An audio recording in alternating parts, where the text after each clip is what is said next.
Okay. So I had to set up everything again because I'm an idiot. I accidentally ended the wrong stream on Rumble. Now I think I've got everything set up so that we can actually.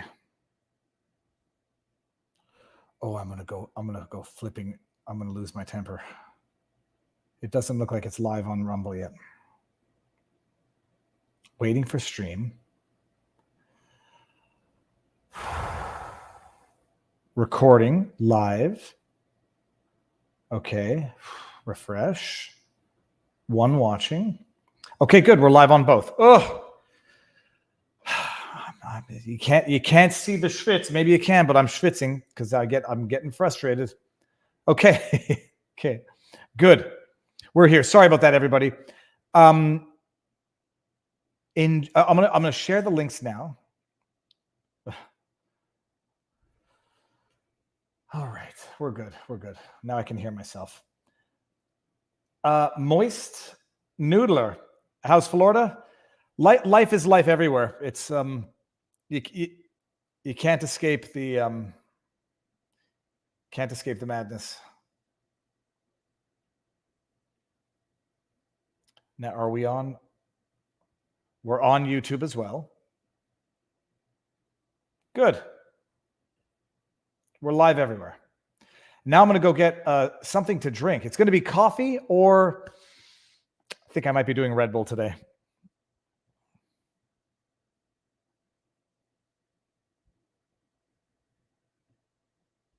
Okay, I'm going to go share the links on Twitter. All right, everybody. What I wanted to do was when I disable camera, stop cam, I want to edit that avatar. Edit name, edit audio avatar. This avatar. Oh, here we go. Good. It's going to be Red Bull. I'm listening to myself in the past now. Okay, desktop folder. Go to this folder.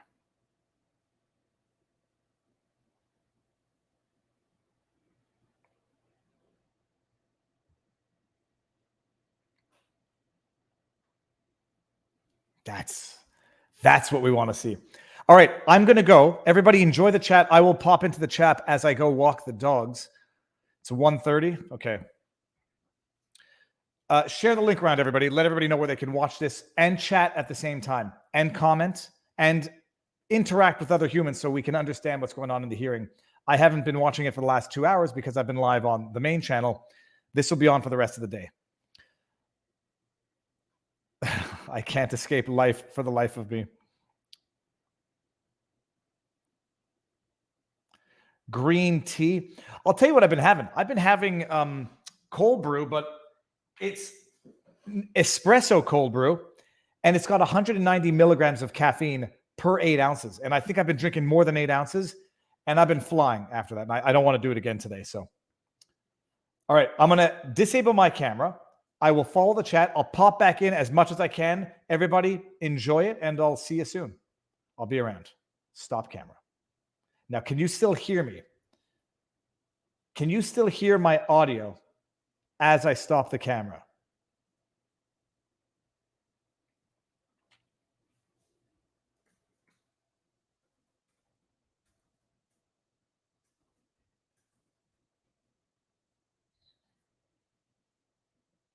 You can still hear. Yes, we can hear. So I've got to go mute. Good thing I didn't let that gas out. I'm joking, people.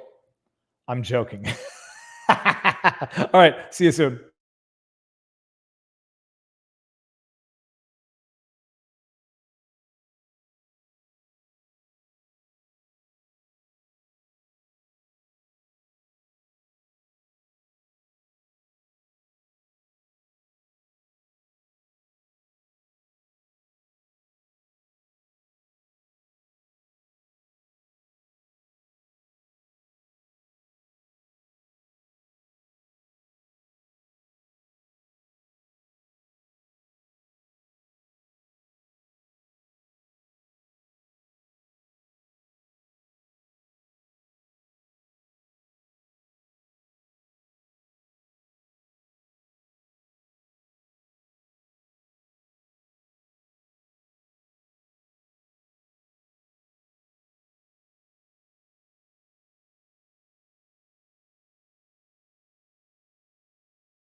Order à l'ordre.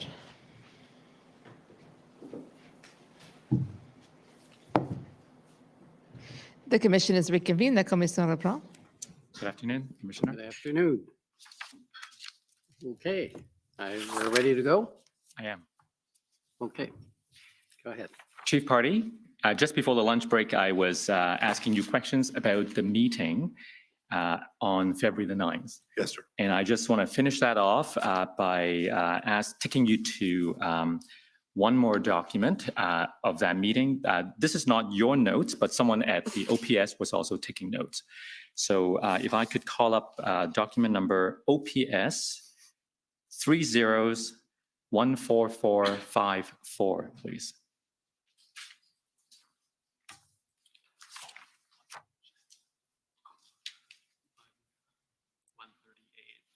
Page 138, please.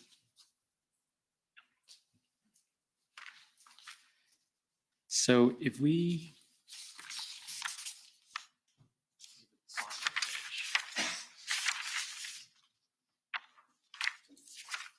right.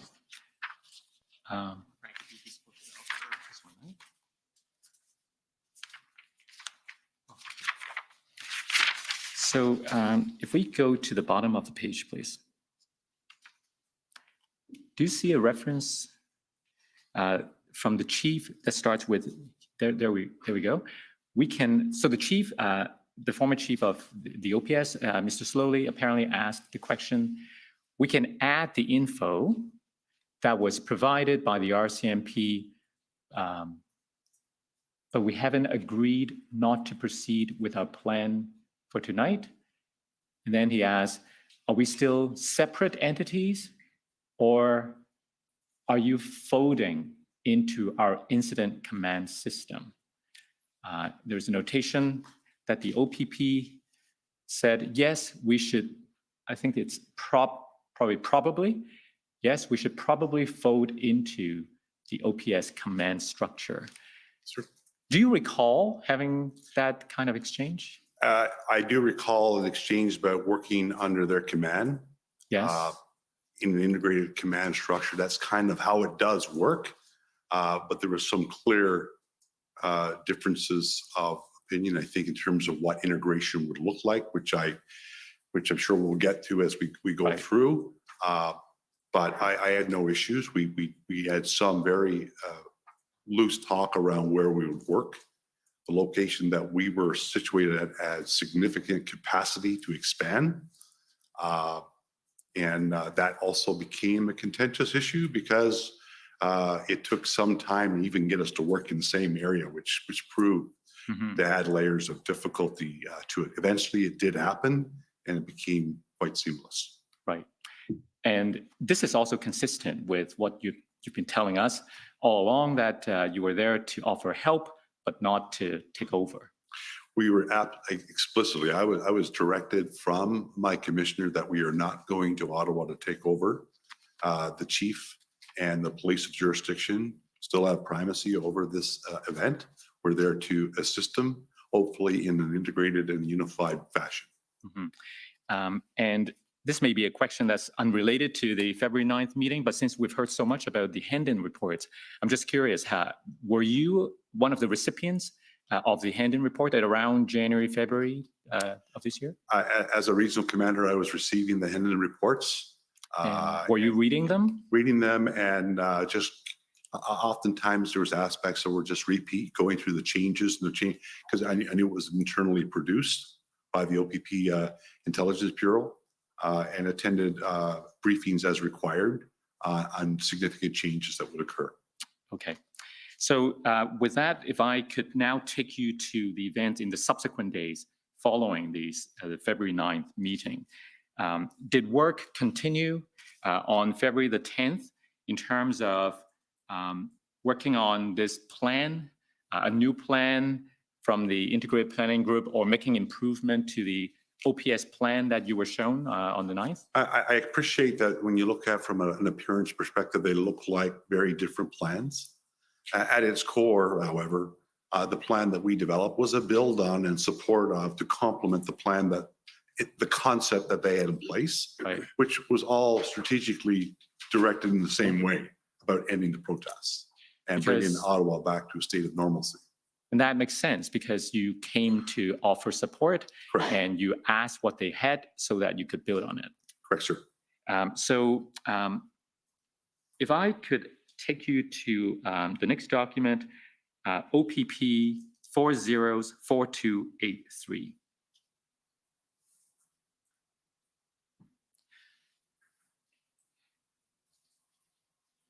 So if we could shrink the page so we can see the entire page, please. So this is a document that we received from the OPP. It looks like a draft document of some sort. At the bottom, it says it's prepared by the Integrated Planning Cell, RCMP, OPP, you know, those police services that you talked about earlier. I want to take you to section 3.1 of this document. So now if we can enlarge it. So this part of the document appears to be an assessment of the current situation as you found it on February the 10th, which is the date of this draft document. You see that under current, the first bullet says, not intelligence-led. Do you agree with the assessment that the OPS operation at that time was not intelligence-led? Not in the way certainly that I would have anticipated. No, I do not believe. You know, when you look at intelligence-led policing, you're looking at your threat assessments, your risk assessments, and how you can affect some positive change using that intelligence. They were in crisis mode. And in crisis mode, I did not feel that they were using the intelligence to look at the broader event, to see about how they could dismantle this event peacefully. And when your group was trying to build on whatever plan that you saw on the 9th, what was your objective, like in terms of incorporating any available intelligence that was available to the group? Well, two of the key things that we did as a team is I arranged intelligence and PLT briefings for my team at the highest level. So Superintendent Morris and his entire team joined us. Inspector Marcel Baudin and a number of both, I believe, OPP and OPS PLT joined us.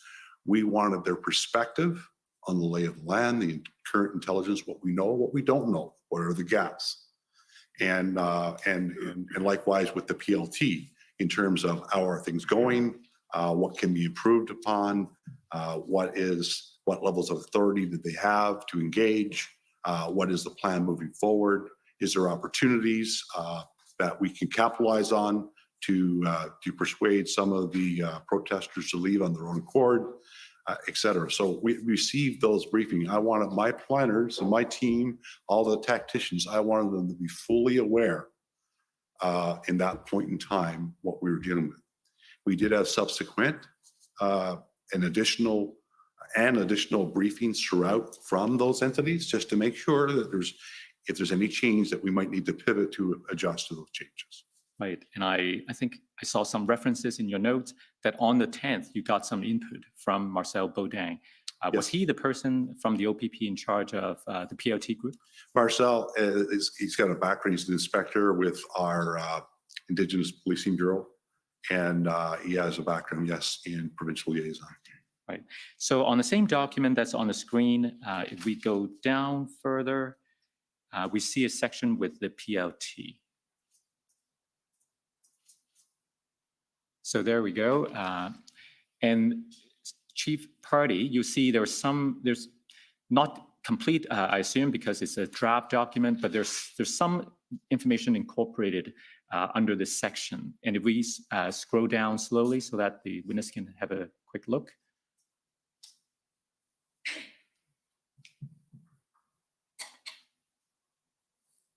Now, does this capture in broad terms the kind of information you were looking for in order to inform the new approach? It does. You know, you need to know the sentiment of the community, what the desired outcomes are. PLT do amazing work at ensuring that they understand all sides And that's what good negotiators do. And they are just that. They are negotiators. They're trained to do what they do, to understand the perspective of all sides, to ensure that information around expectations around the law are properly communicated to all sides, and to do their best to improve and gain build those relationships, build that trust with people, so that what they say, they know that they can take what they say to the bank, that they're going to be following through with what they say. Now, if I could take you back to your will say, Madam Clerk, OPP 450792. I believe it was on this day, February 10th, Chief Party, that one of the subject matter experts from the RCMP, Darwin Tetrode, prepared a concept of operations that was based on the information that you were gathering. So if we go to page 5 of this document,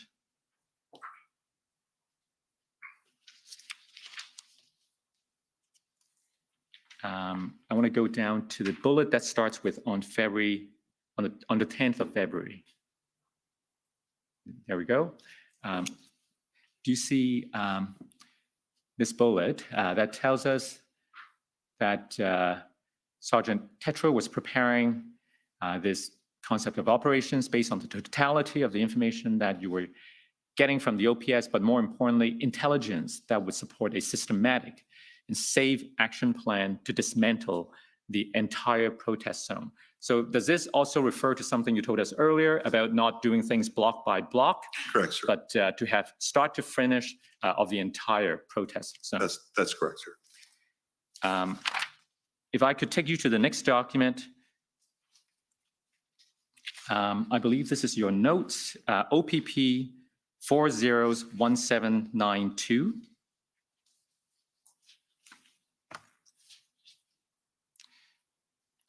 So this is still February the 10th.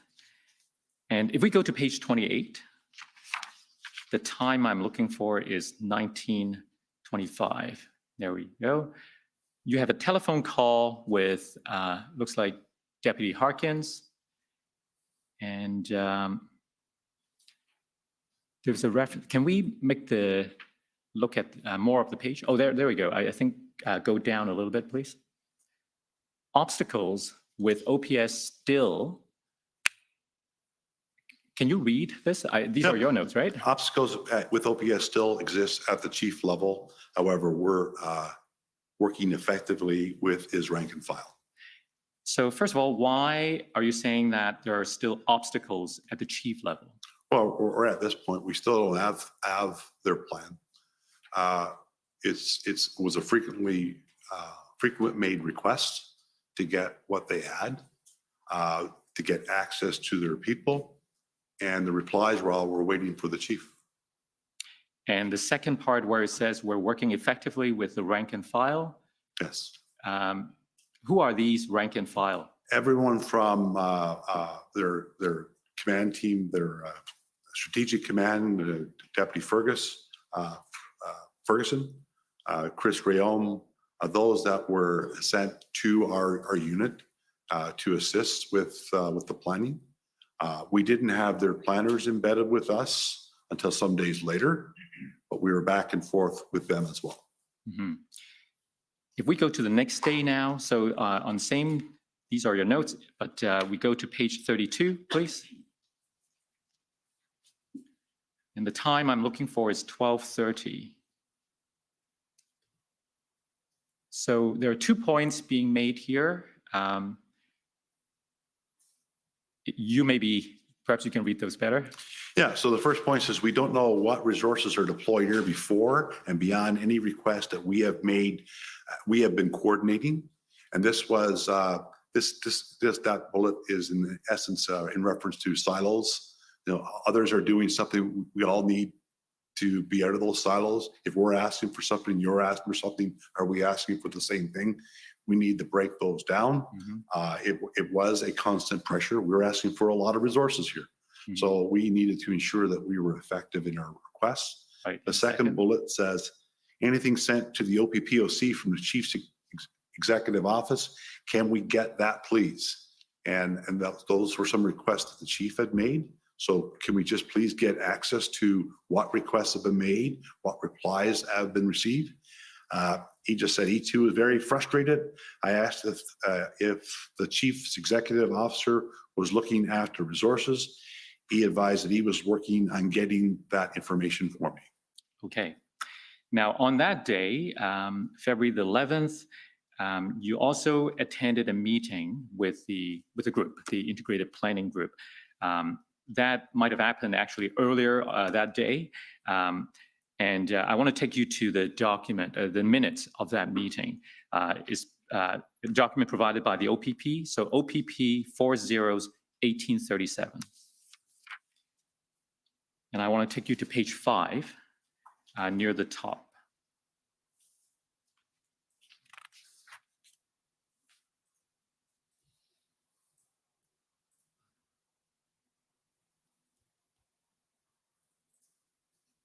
Oh no, it's just not enough memory. Maybe while, oh, there we go. Okay, so if we can go to page 5, please.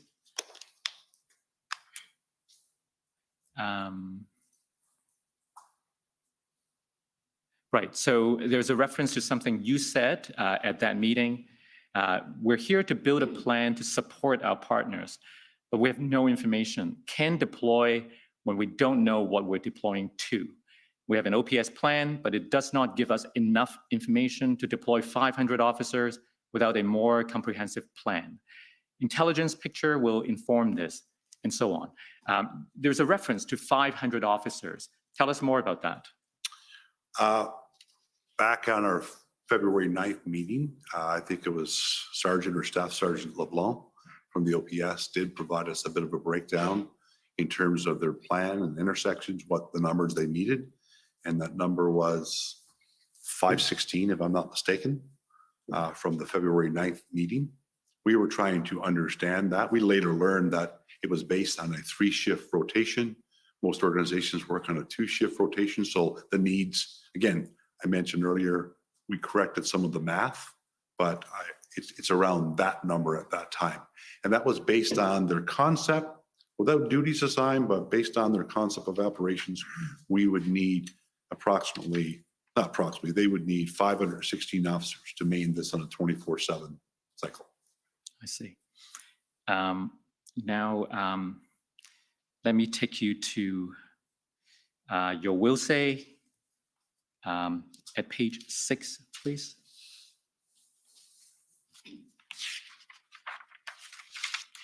You notice that I'm taking you to lots of documents. Sometimes these contemporaneous records help to tell the story. So if we go to page 6, at 1645, so scroll down a little bit, please. So 1645, that's 4:45 p.m. Our team presented our proposed plan to senior command in the RCMP and the OPP with significant support. This plan was a detailed concept of operations for which our team would build the entire POU plan. However, it still relied heavily on inject from the OPS planning team. Now, I suppose that goes back to something you told us earlier, that you were building on what was given you, yes, that you thought was inadequate for the purposes of resolving the protest situation. And by this time at 4:45, you had something, yes, to present to the senior command. What was that proposed plan? Well, it was the plan that we actually executed in the end.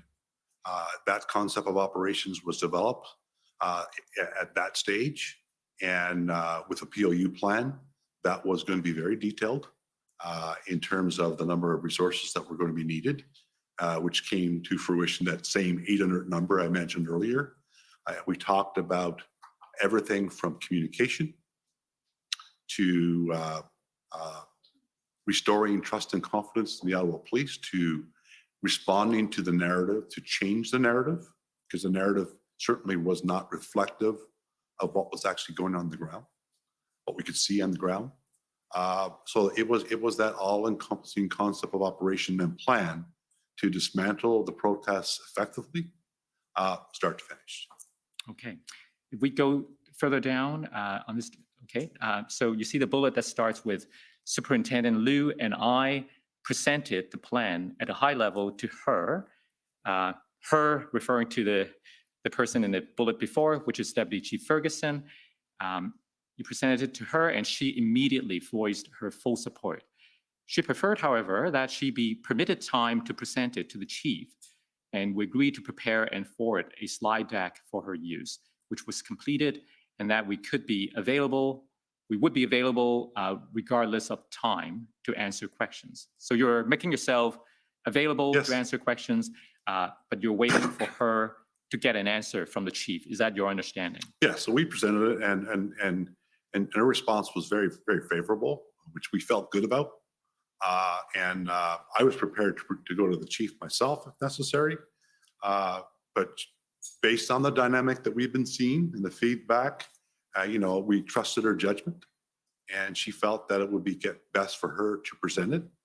It was, it was late into the evening, about 9:30-ish when we finally got a deck to her. Hoping that we would get a response, probably not that night, but certainly by first thing in the morning. Now, you may or may not know this, but we heard from Deputy Chief Ferguson yesterday that she was actually off that day. I didn't know that. You didn't know that? I think I found out during the process that she was, but right. But she still spoke to you. she At around answered our 9 or calls 10. always. Yes. So that was February the 11th, late at night. And then the next day, so we're going into February the 12th now,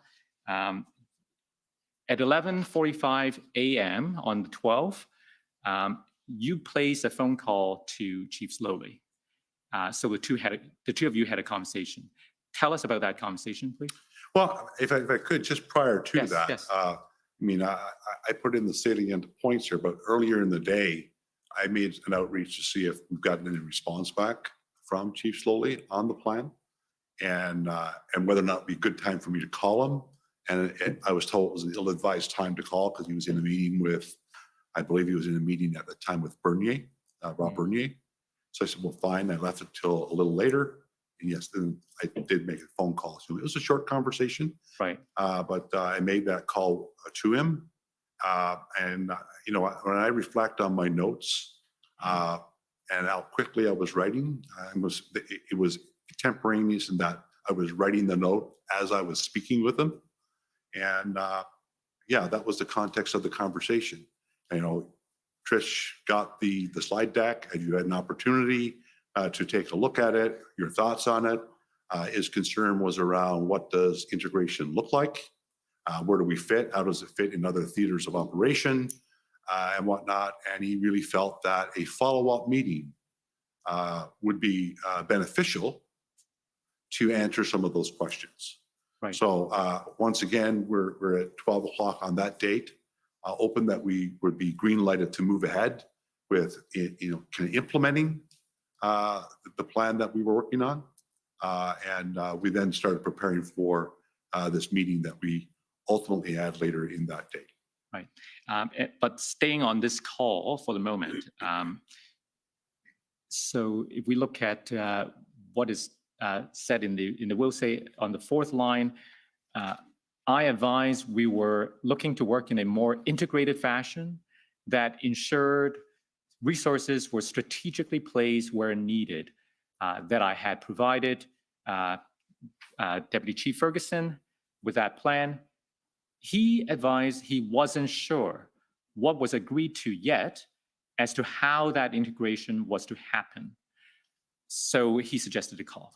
I wanted to ask you if you have specific recollection about what he said to you that day. Well, I certainly have it from my notes. And at that time, I was using the scribe. I mean, my notes are, you can't get beyond in your notes in an event like this. I had over 400 pages of notes. You would never catch up if you weren't doing them live. I wrote my notes at the time. It's been my best tool in my 36-year career to ensure that I capture the essence of what was said. And I'm going to suggest that that is the tone of the conversation. Okay, so this accurately captures Yes, it does. the nature of the conversation. If we go further down, oh, by the way, so at around the time that you were having this conversation with the former chief, I suppose your other members of your team were having a conversation with Superintendent Bernier. Yes. And what did you find out from other members of your team about what they spoke to Bernier about? It's just that we're good to go. Okay, so they got the message that they were good to go while you were speaking to chief, who asked for a further meeting or briefing. Correct. So I felt that maybe there was some obvious miscommunication going on. That we did actually require that meeting with the chief. I'm going to lean to the response that I got directly from Chief Slowly that a follow-up meeting was required. And that follow-up meeting did occur with a detailed overview of the plan. So I just felt that maybe Superintendent Bernier misunderstood, or it was obviously inaccurate. Right. So if we go further down, that meeting that finally happened took place in the afternoon. So first of all, at 1400, so 2 p.m., you placed a call to Deputy Chief Bell upon learning that the former chief would like a briefing on the plan. Yes. And so you suggested, at Chief Party, you suggested at 3:30, right? Yes. And then at 3:04, you got a call from Deputy Bell, who apologized, but said that the meeting has already started, and the chief was insisting that it happened now. Is that still your recollection? It is, sir. And then a few minutes later, at 3:10, you and I guess you joined. When you say we, I assume it's you and the members of your team. The key members of our planning group, specifically, I wanted the subject matter expert to present the plan. Yeah. I introduced it, and then to have the subject matter expert present the plan. Phil Liu was on the call. I can't remember exactly who without looking at the meeting invites. So I'd like to ask you what you wrote here at 15:10 about the third line down, the end of the second line. The tone of the chief's comments during this meeting was very troubling, to the point that I asked if the chief wanted my team to leave the call to allow him to speak privately with his team first. He was blunt in saying no, he would get to us momentarily. What was this about? He was having discussions that were separate and apart from our purpose to be at that meeting. And it was really direct. Heads were down. You could feel the tension over the video link in the room. And we just felt that, Phil Liu also spoke up. We just felt that perhaps it's not our time to be in this meeting. If he needed some privacy to deal with his people. And he said, no, I'll get to you next. So I'm getting to you next. And then eventually they got to you, and your will say tells us that there was a presentation of the slides, right? Yes. And so if we scroll down a little This bit. is so the boring. last sentence of this bullet, do you So see dry. key in the plan? Yep. Key in the plan was reducing the protesters' footprint through compliance, and that ensuring safety above everything was factored in at all stages. So it looks like when you said key, some emphasis was put on that point. Can you elaborate? It was. This obviously was a significant event in our nation's capital. It was having a significant impact on its residents, on the policing. But we also were working hard to ensure that what our actions do help rebuild that trust and confidence in the police. It goes back to our mission of ensuring that safety is built into your mission. And that was a key component for us. We wanted to reduce the component to the footprint of the protest zone to the utmost extent possible. When you talk to planners in major events like this, they'll say, we're not going to arrest our way out of this. We're not going to. It's going to be impossible. Oh, well, So Justin Trudeau disagreed. Compliance and appeal to the better senses of people that are involved to get them to want to voluntarily exit the zone. And that was a key component of our plan because we knew that from a capacity perspective, if we had to start putting bracelets on everybody there, we'd need 10,000 officers to do that. So we had to put a plan in place that was scalable, but one that we could accomplish with the resources that we intended to bring. Yeah. Did any of that involve listening Now, and actually so this just is a meeting between your hearing the team grievances? and the OPS command team. Chief Slowly was obviously there. Who else do you remember was present from the OPS side?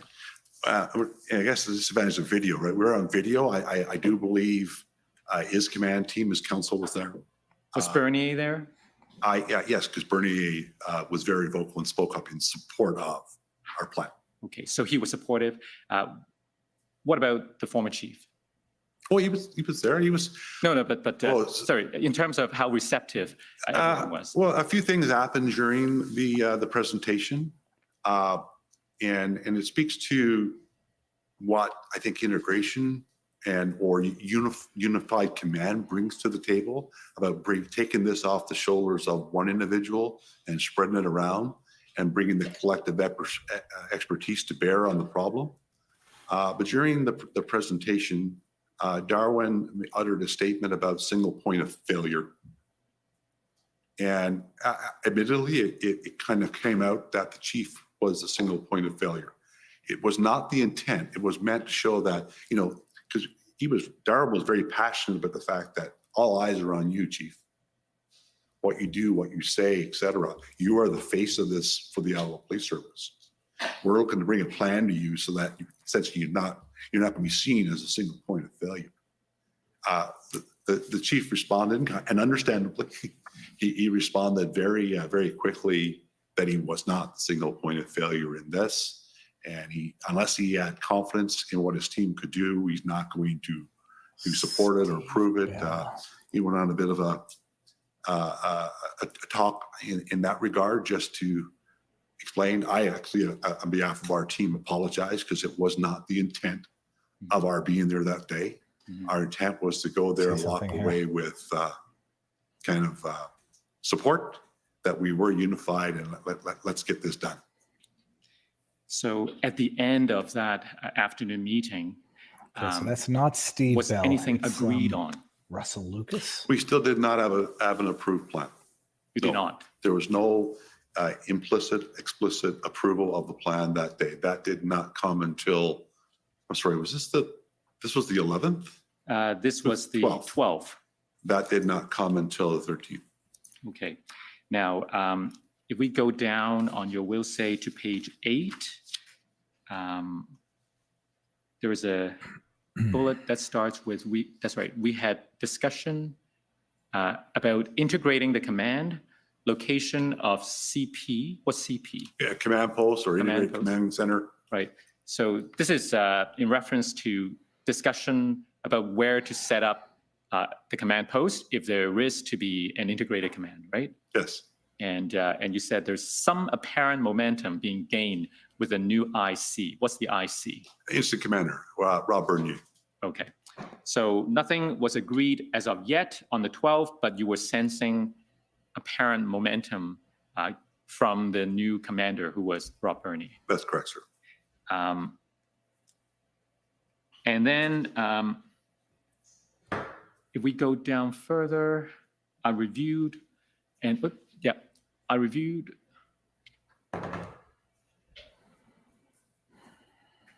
signed off of our detailed ops plan by the end of this date and did the RCMP.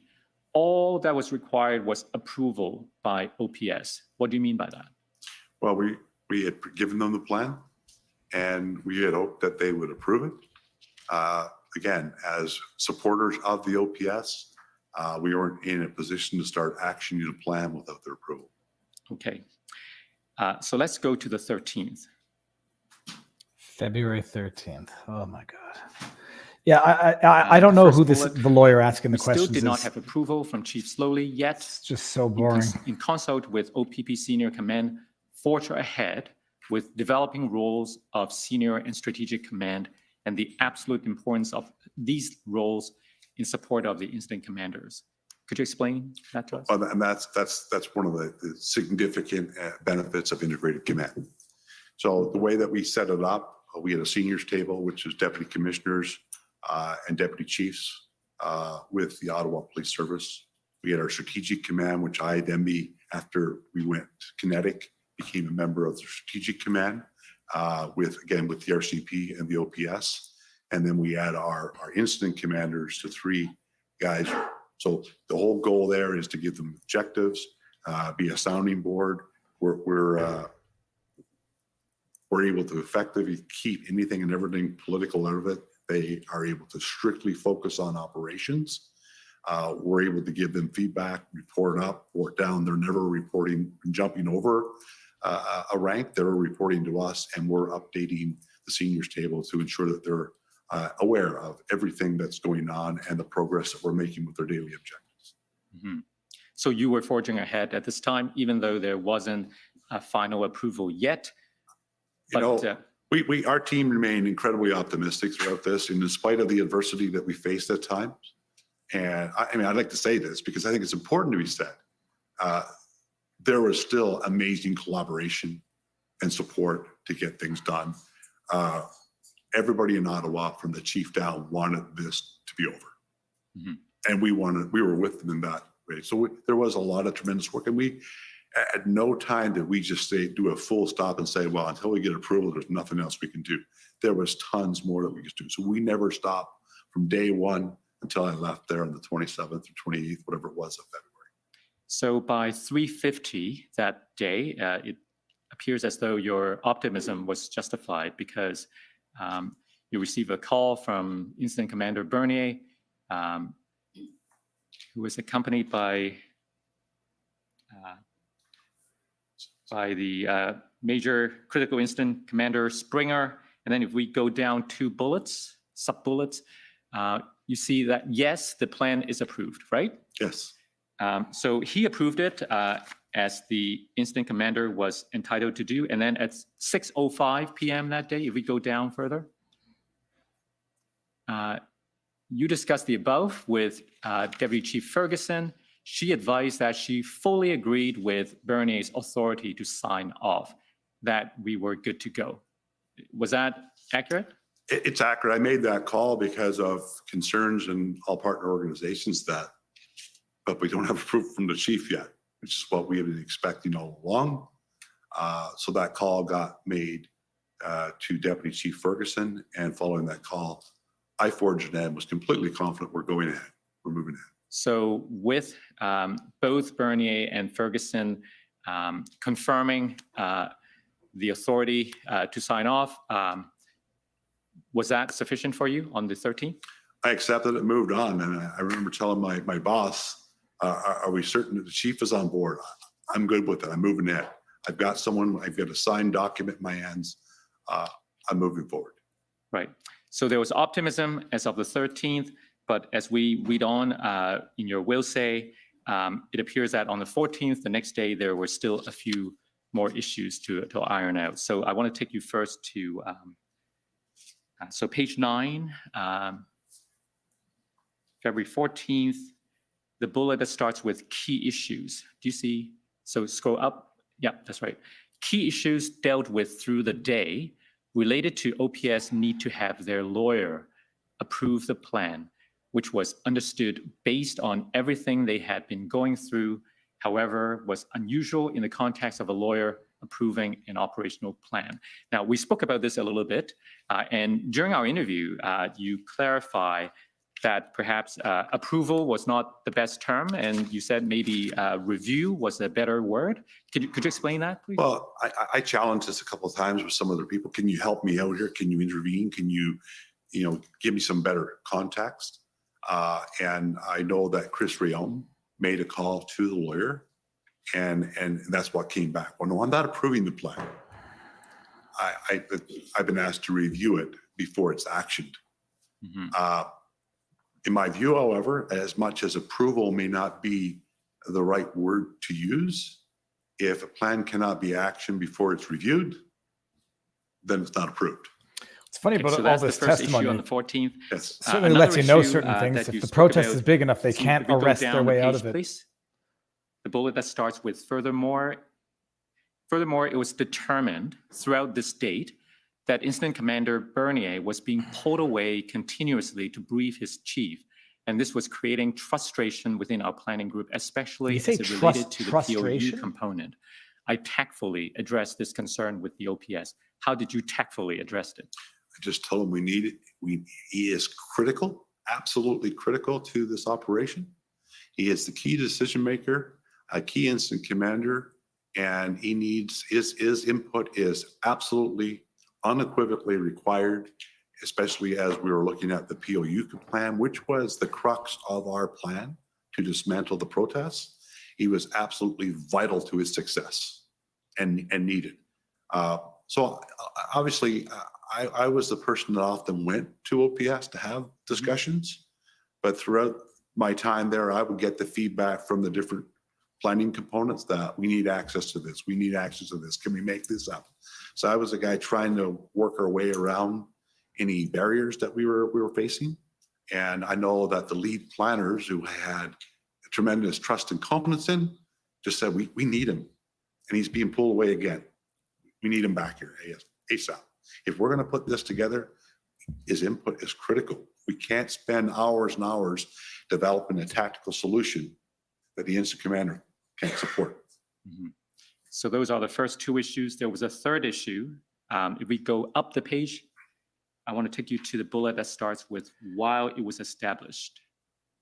He called this his will say, which is like, I guess, the witness commanders would be statement. kept in the loop.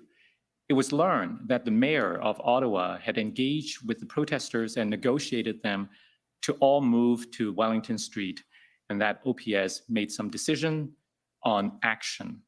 So, and then the next bullet says that Incident Commander Bernier briefed you at around just after 6 o'clock, that due to the mayor's decision, it was a good time to take positive action on those who stayed outside of Wellington.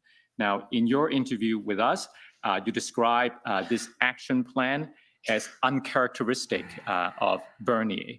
Why did you say that? It's just that he was well aware of the overarching plan that we had created for them that would systematically dismantle the protest zone, and to go back to the chunk by chunk dismantling would require additional resources, and he knew that. We challenged Bernier on the plan, but we brought the key members of the team into it, PLT, Intel, POU. They actually supported it. So it wasn't like, we don't want to do this. Okay, now we have a plan and we're going to pivot. So we need to adjust. So are we all on the same page as where we're going? I hear a lot of Ultimately, words coming out of this witness. What did not happen? The action. The action. Right. And I'm wrestling in my brain. I do believe it relates to a resource reliability from a POU perspective. So this is the tactical portion of our operations plan, the POU. So ultimately, it did not occur either, because it was, again, it was contrary to the plan, the systematic plan that had been proposed. But again, when we put the team together, POU said, yep, we think it's doable. If it can resource, PLT felt that they had exhausted all that they could do with this particular group. And Intel gave us nothing that would suggest that it would be ill-advised to do so. So it's like, okay, we're good to go. Now we have to start resourcing. And I do believe it ultimately came down to a resourcing issue why it did not occur. Right. So it would appear that all of these issues on the 14th, the first day of the supposed integration, caused you sufficient concern that the next morning, you spoke to the OPP Commissioner Carrick. Am I right? Sure, which date? Sorry? The next date, you said? The next day, yeah, February the 15th. 15th. Let me show you a document that may help refresh your memory. OPP 401785 at page 28, please.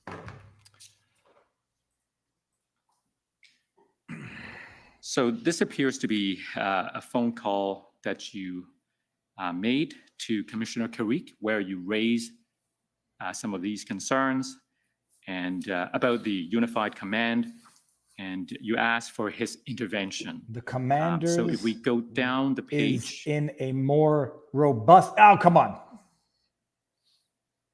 This guy's getting like 3 words per looking sentence. for We might where never it says, is this page 28? take some risks I'm looking for the reference where it says with an elephant. the elephant in the room. Right there, right there. It's on the bottom. It's on the So bottom. I reviewed those notes. I unfortunately, after retiring, my notes all went back to archives and I just got them back yesterday. Okay, go down. It was So down. you remember reading that? I remember reading this, but this is not in reference to a conversation with the commissioner. It might have been from an earlier conversation, but at that time I was in a meeting with our broader group. We might I was have called to out for a take conversation with the some commissioner risk. in relation to providing an update to the Ottawa Police Risks Services with Board. the elephant in the room. It was a brief Is call out from that Everything meeting. we have been. I do, however, recall Never talking about my challenges. Right. You know, I have made statements through this that publicly we're integrated, but in reality, we're still missing a lot. So we're truly not integrated until we reach all of these points. We are still at times working in silos. So if Exquisite something actually is handwriting, going to says happen with the Jerry. broader group who's planning. Okay, for I've got to go resources do a to few more support, is things not now aware with of it, family it just makes obligations. it difficult to action any type of plan. So you might have just anticipated my question because I was going to ask you for the context where this conversation took place and to explain this statement that you apparently made to Commissioner Carrick.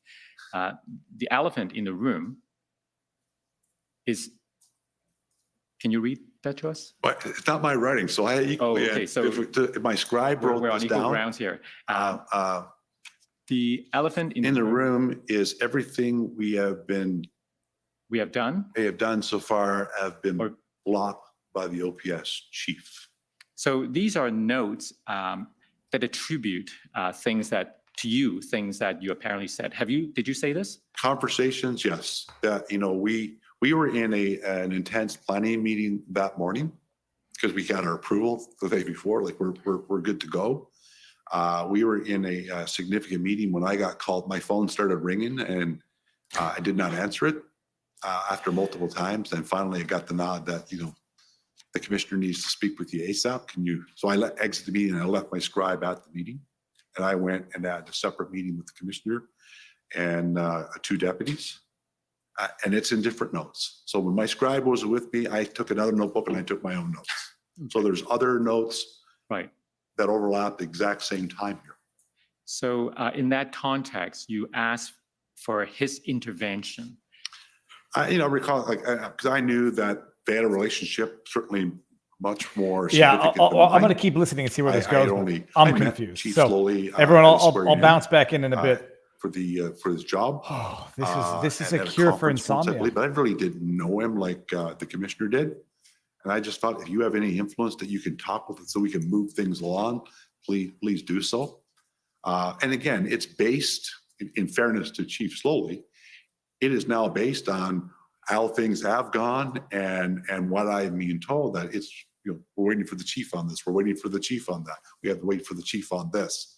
So I'm just asking, you know, if there's something we can do to intervene, please, let's do it so we can move this thing along.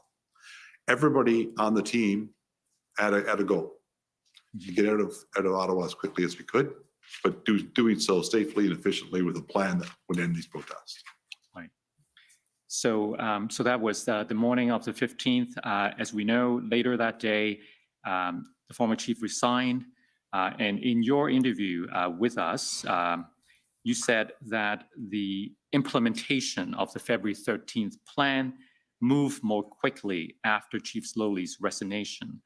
What did you mean by that? Moving more slowly, moving more quickly. Yeah, because slowly was it's- moving slowly. It was just that, you know, he resigned and it was like, let's go.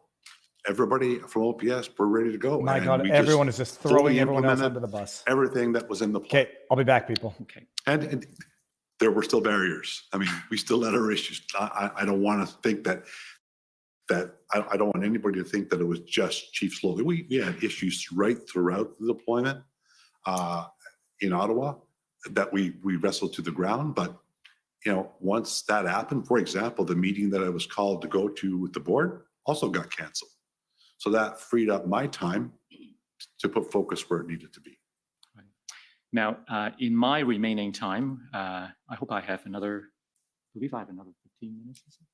So in my remaining time, I want to focus your attention. A little over 17 minutes. Oh, that's very good news indeed.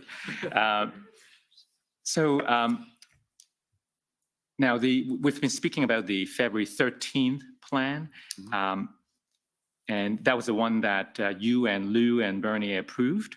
And then, as I understand it, the integrated planning group continued to work with the OPS to develop that plan until it was finalized on or around the 17th. Is that right? Correct. And between those dates, the 13th and the 17th, something happened on the 14th, which was the invocation of the Emergencies Act. Correct.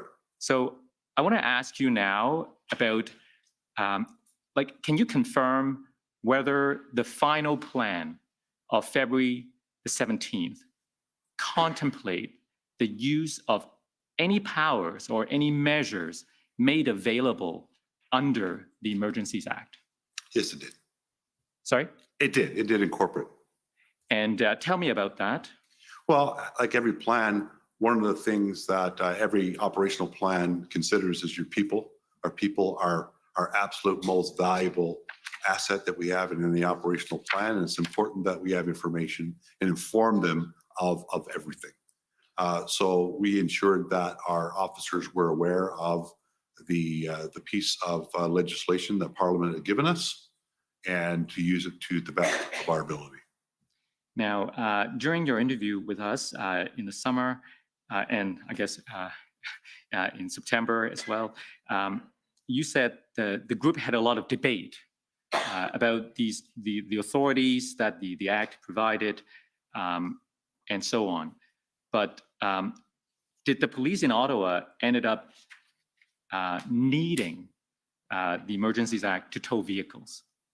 No.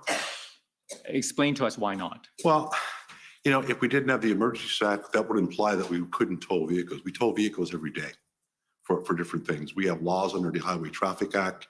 We have common law authorities that we use on a regular basis. So if a vehicle is used in the commission of an offense, it's evidence, or whatever the case may be, we have various authorities to seize and or remove or tow that vehicle. So we did not need the Emergencies Act. We had legislation under the province that also assisted us when it comes to towing and removing permits and CVORs and impounding vehicles. But again, we did not explicitly need those authorities to tow a vehicle. Mm-hmm. And you also said that the police would have managed to put an end to the protests without the Emergencies Act. They would have done so within the timeline that the cell was contemplating before the federal government declared an emergency. Could you elaborate on that, please? Well, I think it just says what it says. Our operational plan, when we put it in place, we did not have those authorities. It did not suddenly turn us on our heels that we had to change a lot. We just added it to the plan. It helped. I'm not going to say that it was not useful. It certainly it provided us with some authorities relating to toll, relating to perimeters, relating to preventing people from going into the red zone, et cetera. But we could have done that anyway. So in your view, was the Emergencies Act necessary to end the protests in Ottawa? Well, that's a loaded question. I'm a police officer. Parliament gives us legislation. We don't make legislation. They provide it to us and we use it to the best of our abilities. They gave us a piece of legislation to use. We were thankful for it and we used it to the best of our abilities to incorporate in our plan. And in your view, was there a police solution to the demonstrations? A police solution? Yes. Policing solution? There was a solution and we reached that solution. We had some help with the EMCPA, the Emergency Management Civil Protection Act regulations that we have with the province and the Emergencies Act, but in my humble opinion, we would have reached the same solution with the plan that we had without either of those pieces of legislation. Within around the same timeline? Yes. Okay. Is there anything else that you want to tell the commissioner that I haven't yet asked you? I don't think so, sir. Thank you very much. Okay, thank you. So, counsel for former Chief Slowly, please.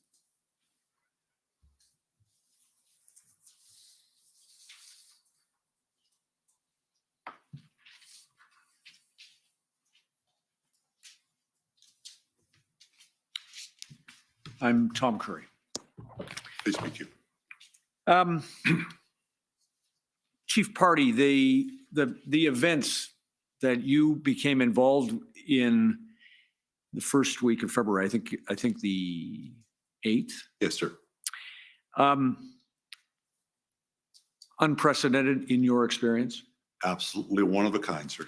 and unforeseen by anyone in your command in the Northeast region at the time that the convoy protesters who came through the Northeast traveled through there. Is that fair? No, I would say that in my role and my operations superintendent who prepared an ops plan, which was largely traffic-based, but in partnership with the municipal police services that the convoy went through, the end-in reports, what we were hearing, we kind of felt that Ottawa was kind of in for it. Right. And in your command at that time, did the OPP have an opportunity for you to share your conclusions or what was going on in the Northeast as the convoy came along? Well, all of that was reported up. There was a major incident commander overseeing it as it went through Northwest region into my region. PLT was engaged heavily with the protesters. They were traveling in vehicles. For example, they split at Highway 11 and 17. The weather in the north was terrible. The heavy trucks came down 17. The smaller vehicles we felt was safer. The weather was less severe because of the lake effect, the Superior. They went via Highway 11. So the convoy split there. Everything, I was not deeply involved. In fact, I was in Sault Ste. Marie, Ontario, arrived there 7:30, 8 p.m. at night for business the next day. Because at that stage, I had a team that looked after them and I trusted that I had a plan, an ops plan that the ops superintendent has signed off on, Intel led. I'm good to go. Just keep me informed if there's any difficulties. I was doing my regular business. I remember distinctly because it took me 15 to 20 minutes to turn into my hotel because the convoy was coming through with the steady stream of tractor trailers, so I couldn't get turned. And so if I follow that, you were in the Sioux, your team is running the convoy, observing the convoy. Presumably you had squad cars, marked vehicles, unmarked vehicles. Yes. In the presence of the convoy as they came into and exited your region. Yes, sir. And passed along whatever intelligence could be gathered about the scale of the protest and those PLT interactions. We did, but it didn't work that way, sir. I mean, this is a major event for the OPP even. So there's an instant commander in Aurelia. Everything is being fed up through logs with PLT. We're seeing it, but we're not having to report it because Aurelia is actually getting it. Understood. So does Aurelia, two things. Thank you for that. Two things. Northeast region would never have on that basis been in contact with anybody at OPS at that stage. No, sir. What Northeast region does is feeds that intelligence into Aurelia, a central command. Is that true? Yes, sir. And then would it be, in your experience, would it be expected that if there was something to be gained from that intelligence that should be shared with a partner police service, here Ottawa, Yes. that it would be passed along to say something troublesome your way is coming. Yes, but I mean, I didn't learn something to trouble someone's coming based on them coming through my region. I learned that from the briefings that we had. Okay, got it. And are the briefings that you had, would we understand the same information that you had if we read the Hendon reports? Generally, yes. I mean, and occasionally we participate in the calls just to get, and largely it was my office superintendents that would be engaged in those meetings, briefing me. You know, it was widely felt that, you know, they're going to Ottawa for the long haul here. They're going in there just because of what they were looking to accomplish. We knew nobody was going to give in to those sorts of demands, like ending the health mandates for the country and shutting down government or having people from government removed. That was just not going to be accomplished. So It made in your view, the PLT effort to engage protesters with that agenda. Well, first of all, it was unsuccessful, wasn't it? in what way, sir? Well, the PLT didn't negotiate the departure of protesters until the moments before the public order plan, your plan. That's correct, sir. Okay, got it. And at the time that they came through the Northeast region, your team would have been in touch, presumably, with the next region over, which I guess is this region, the East region. East region, yes. I mean, in touch again. We're one organization, so it's not like we're separate organizations here. It's pretty seamless. Right. The PLT, there'll be handoffs. These are people that work together. The Intel, these are people that work together. So my point is, my region wouldn't continue on to here. It'd just be a handoff, kind of to the next team, and my team go back to their regular business. Understood. And you yourself personally had no contact with anyone in the Ottawa Police Service until the moment that you got a call from your deputy commissioner. That is correct, sir. Okay. Now, OPS for a minute. It's obvious, isn't it, that they would not have had on their own, with their own resources, a policing solution. They needed help. That's fair. And you've told us that you've been part of providing help to the OPS over the years, as has the RCMP. Yes, sir. And as have other municipal police services. That's correct. And you've worked with that group, you told us, on other occasions. And that would be the universe of pools of resources. Would that be right? That's fair, yes. Assuming that we're not going to go another step into military aid to civil power through the military, just sticking with police services, it's OPP, RCMP, municipal police services, and I suppose I should add the Parliamentary Protective Service. Yes, sir. And the resources that they needed were the subject of estimates provided by the OPS through communications from Chief Slowly to Commissioner Carrick and to Commissioner Lucky, among others. Did you ever see the spreadsheet of the resource request that had been made to Commissioner Carrick, for example? I don't think I saw it before my arrival there. I know we discussed it because I I distinctly recall it being broken down, right, even down to civilian members and analysts, right, and e-crime analysts, and a whole myriad of resources. So I do recall seeing the list. We may have discussed it on that February 9th meeting. We discussed a lot of things in a short period of time. But yes, I was aware. And the objective when a police service, and I appreciate it, it's unprecedented. So you have not seen previously a municipal police force that has been overwhelmed by protesters as this one was. No, that's fair. And so the main objective from the perspective now of an Ottawa Police Service would be to get the help it needs to restore order in the community. Yes. And I think you learned probably from your briefings and you observed firsthand that the situation was quite grave here in Ottawa during the time of that protest. That's a fair statement. There obviously residents were in distress, and the city was quite in its core quite paralyzed.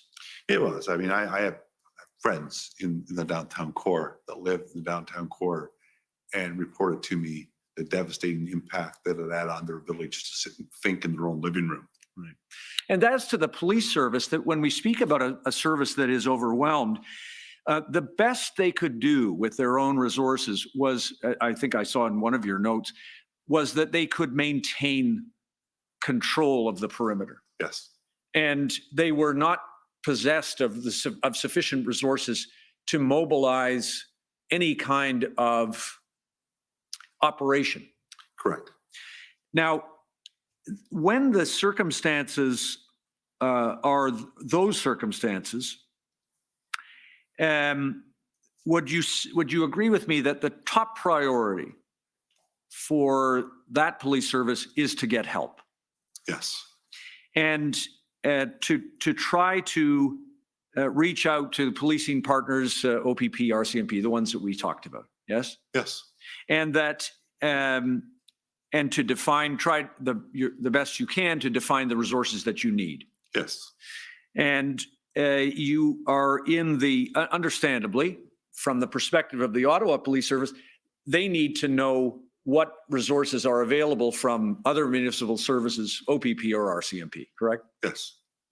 Now, the resource demand at here in Ottawa was matched by demands in other communities we know, including Windsor. That's correct, sir. And I don't know, it probably doesn't matter, but the Windsor blockade of the Ambassador Bridge arose following the convoy protest here in Ottawa. It did. To your knowledge, was the OPP able to prevent that blockade, or did it try to prevent that blockade? I mean, I was briefed, obviously, that because it was going to impact our requests here in Ottawa. I can't speak to the specifics of what was attempted prior to. Sorry. Okay, that's all. That's fine. But once the blockade in Windsor was established, OPP resources were required there As well, yes. and at an overlapping period here with That's respect correct. to Ottawa. Okay, now a couple of things, if I can. The just as to resources and operations, you told us about a plan that was reviewed. It didn't go ahead, but a plan that was reviewed here in Ottawa by the OPS to go block by block through the protest, and you favored a one operation, start to finish, right? Correct. Am I right that as it was defined at the time it was defined, that the OPS team had devised a block by block strategy because that reflected the resources that they had at that time? Does that make sense? Yes, because that's exactly how it was portrayed in that February 9th. You know, take it chunk by chunk, understanding it will be resource intensive, but Right. one section at a time. That's fair. And resource demands, resource requests, I think you told us that you took action when you made a resource request against what you said, I think, was a concept of plan or a concept of strategy. Concept of operations. Concept of operations. That's a little less than a plan. Is that fair? That's, you know all components of what you're bringing into your plan. And you've got your SMEs now off building those components, but now we know where we're going with that concept, with that skeleton. Our concept was much more detailed than the one that they provided us. Right. Because it did break it down in terms of the teams that we're going to need to fulfill these concepts. Understood. They had a concept of plan. Yes, You had a more detailed one. correct, They had a plan. The integrated team brought a more detailed one. correct. Now, a couple of quick things, if I can, then just about the turn to the plan for a second. Could I please show you a document? It's, Madam Registrar, OPS 3 zeros, 10470, please. I think you've seen this, Chief Party. This is, I hope I've got it. Could you scroll down, please? There it is. So you're copied on this. So did you see the first email? It's from Phil Liu, Phil Liu, and I'm afraid I don't know his rank. Superintendent. Superintendent Liu, thank you. He writes to you and mainly to Deputy Chief Acting Ferguson. And do you see this? He says, find attached PowerPoint deck that outlines the plan we have been working on. Obviously, this plan originated with your plan, which we examined, bolstered, and strengthened. Fair? Very fair, sir. Okay. And that was your approach. And this email is just to put proper context. In my evidence in chief, I mentioned we reached out to Trish Ferguson on that evening, and we followed up with the deck. This was the email attaching the slide deck to help her explain the plan to the chief. Got it. Thank you. And just want to show you one other document just to see, please, could I, Madam Registrar, switch out to OPS? I think this one has 4 zeros, 9639.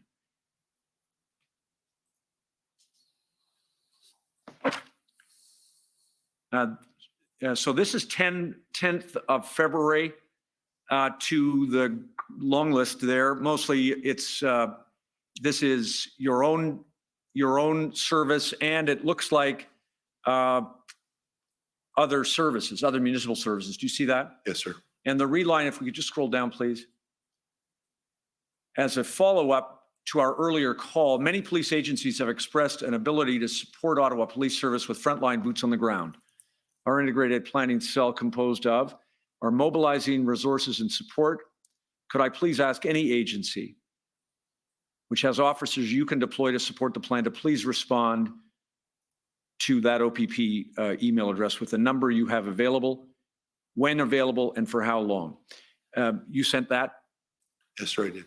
And this email was what we call the Big 12, the Big Right. 12 police agencies in Ontario, with a couple of additional ones that had stepped up, small agencies that have actually stepped up and were routinely supplying OPS with resources. And you were able to send out that call for help for resource assistance on the 10th of February, prior to the finalization of your plan after you had your concept. Absolutely. Okay. You know, from a planning perspective, when you start thinking about your concept of operations and where you're needing to take it, you need to be thinking about how you're going to resource that plan. And we knew that no one organization in the province had the capacity to resource that plan. So it's like kind of putting the bug in everybody's ear as early as possible that we're coming, we need. Indeed. And that, when you looked back at looked at what you were dealing with when you got to Ottawa, am I right that that's the kind of thing Chief Slowly had been trying to do up until that time? It's fair. I mean, I hadn't watched closely. I know I saw some of the media repeated, asked for a resource. Absolutely, I saw that. Got it. Thank you. Could I show the witness, please?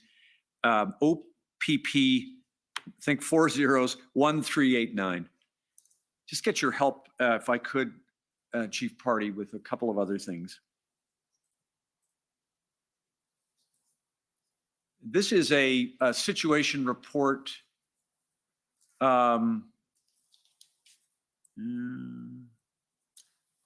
Maybe, can I see page 8? I'm certain that I might have the wrong number. If that's the case, I'll take this down. But could I see page 8, please? Councillor, there are only 5 pages in this document. I've got the wrong one. All right. I'm going to come back to it unless I'm whisked off the stage. Can I speak for a minute about what you told us about Chief Slowly? There, no doubt, is there, Chief Party, that Chief Slowly had the hardest job in the country during the time he was the chief during this time. I would agree, sir.